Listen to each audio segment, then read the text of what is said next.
কচুৱাৰ ১ number গৰুবান্ধাত বন্যহস্তীৰ উপদ্ৰৱ নখজুলিৰ কামপুৰ বনাঞ্চলিক বিষয়া কাৰ্যালয়ৰ অন্তৰ্গত ১ নম্বৰ গৰুবান্ধাত বনৰীয়া হাতীৰ উপদ্ৰৱ বন্যহস্তীয়ে লণ্ডভণ্ড কৰিলে এগৰাকী লোকৰ বাসগৃহ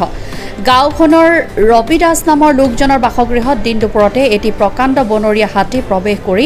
ঘৰ দুৱাৰ দমকল নাৰিকল গছ ভাঙি তহিলং কৰে কচুৱাৰ পৰা গুলজাৰ হুছেইনৰ report Assam north east news live আপোনাৰ আবেলি 3:30-4টা বজাত আহি তেখেতে আমাৰ ঘৰত সোমাই দুখন ঘৰ ভাঙিছে দুখন ঘৰ ভাঙি এখন দমকল আৰু বিভিন্ন গছ গছনি আছিল সেইগিলা ক্ষতিগ্ৰস্ত কৰি আমাৰ ধান আছিল ধান চান ভঁৰাল আছিল ভঁৰালৰ পৰা ধান উলিয়াই খাই কিনে মোটামুটি 5:30 মানত তেখেত নিজে নিজে গুচি গ'ল নাম বৰ্তমান আমাৰ গাঁৱত প্ৰথম আমাৰ ঘৰতে উঠিছে কিন্তু কেইদিনমান আগত আৰু বেলেগ এখন গাঁৱত উঠিছিল আমি শুনা পাইছোঁ মইতো যিহেতু দেখা নাই সেইটো নকওঁ কিন্তু আমাৰ গাঁৱত আমাৰ ঘৰতে ফাৰ্ষ্ট ঘৰ দুখন দমকল এখন দুখন নাৰিকল গছ এখন বেৰা গছ তাৰপিছত থাকা ঘৰ এটা তাৰপিছত দিনৰ ভাগতে এজনে আছিল আজি তিনিদিনমান হৈ গ'ল ইয়াত হাতী পেলাই মানে ইয়াত উৎপাত কৰি আছে এই আহি যায় গৈ যায় মানে আমাৰ ওচৰত যাব ভয় লাগে কালি বেলা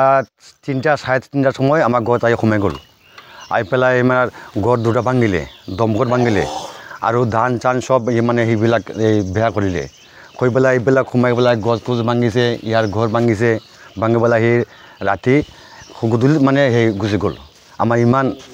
খেতি কৰি গৈছে মই প্ৰস্তাৱ যিমান মানে মাতিছোঁ মানে গোটেই দিন মাতিছোঁ কিন্তু এতিয়া এই প্ৰস্তাৱ মানুহটো অহা নাই এতিয়া আমাৰ কি এইটো কথা চৰকাৰতে আমাৰ এইটো আবেদন আমাৰ ইমান যে দুটা ঘৰ ভাঙিছে দমকল ভাঙিছে আৰু কিবা কিবি ভাঙিছে এইটো চৰকাৰতে আমাৰ এইটো দাবী আমাৰ কিবা কিবি দিয়ে এইটো আমাক সিহঁতে জানে আমাৰ ঘৰ দুটা ভাঙিলে এইবাৰে তামোল গছ ভাঙিলে এইবাৰে নাৰিকল গছ ভাঙিলে লেফ্টিনে চাৰ্টটো ভাঙিলে আৰু ধান খালেই ইমান খেতি কৰি গৈছে টিপকলটো ভাঙিলে দমকল এইটোও ভাঙিলে এটা আছিলে এইটো ৰবি দাস গৰুবান্ধা